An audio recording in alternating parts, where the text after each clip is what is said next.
మనం యోబును చూసినట్లయితే ఎంతో నీతిమంతుడు, భయభక్తులు కలిగినవాడు.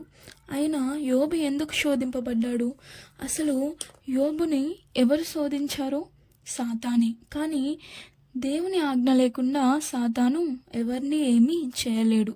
యోబు అంత నీతిగా ఉండుట చూచి దేవుడు యోబు యందు సంతోషిస్తాడు. సంతోషించి సాతాను ఎదుట యోబును గూర్చి గొప్పగా చెప్పినప్పుడు సాతాను అంటాడు, నీవు యోబుకు అన్నీ దయచేసి సమృద్ధినిచ్చావు గనుక యోబుని యందు భయభక్తులు కలిగి ఉన్నాడు గాని ఊరకయే లేడు. ఒకవేళ అతనికి కలిగిన సమస్తమును నీవు తీసివేసిన ఎడల అతడు నిన్ను దూషించి నిన్ను విడిచిపోతాడు అని అంటాడు. అప్పుడు దేవుడు, ఇదిగో అతనికి కలిగిన సమస్తము నీ వశములో ఉంది, కానీ అతనికి ఏ హాని చేయకు అని దేవుడు సెలవిచ్చిన తరువాత మాత్రమే సాతాను యోబుని శోధించాడు. మనం ఇక్కడ గమనించినట్లయితే సాతాను తనంతట తానే శోధించలేదు, దేవుడు సెలవిచ్చిన తరువాతే శోధించాడు.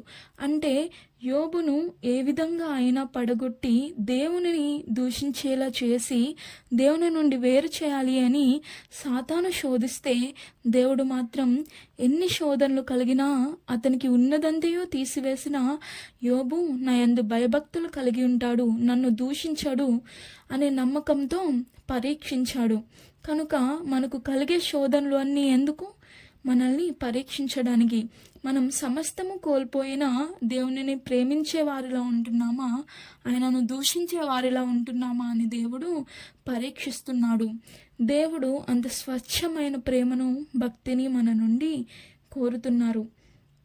యోబు అతని కుమారులను, కుమార్తెలను సమస్తము కోల్పోయిన తరువాత పలికిన మాట ఏమిటో తెలుసా? యోబు గ్రంథము 2వ అధ్యాయము 10వ వచనము.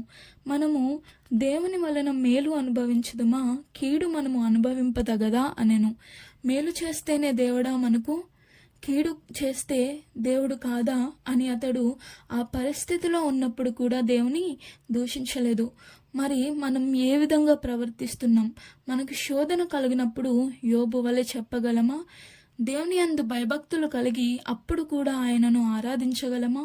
ఒకవేళ నీ శోధనలో నీవు దేవుని దూషించి ఆయనను విడిచిపెడితే దేవుడు పెట్టిన పరీక్షలో నీవు ఓడిపోయినట్లే, ఆ సాతానును గెలిపించినట్లే. కనుక మనకు కలిగిన శోధనలో కూడా మనం దేవుని ఎడల భయభక్తులు కలిగి ఉంటే యోబు వలె మనల్ని కూడా దేవుడు రెండంతలుగా ఆశీర్వదిస్తాడు. కోల్పోయినవన్నీ తిరిగి ఇస్తాడు.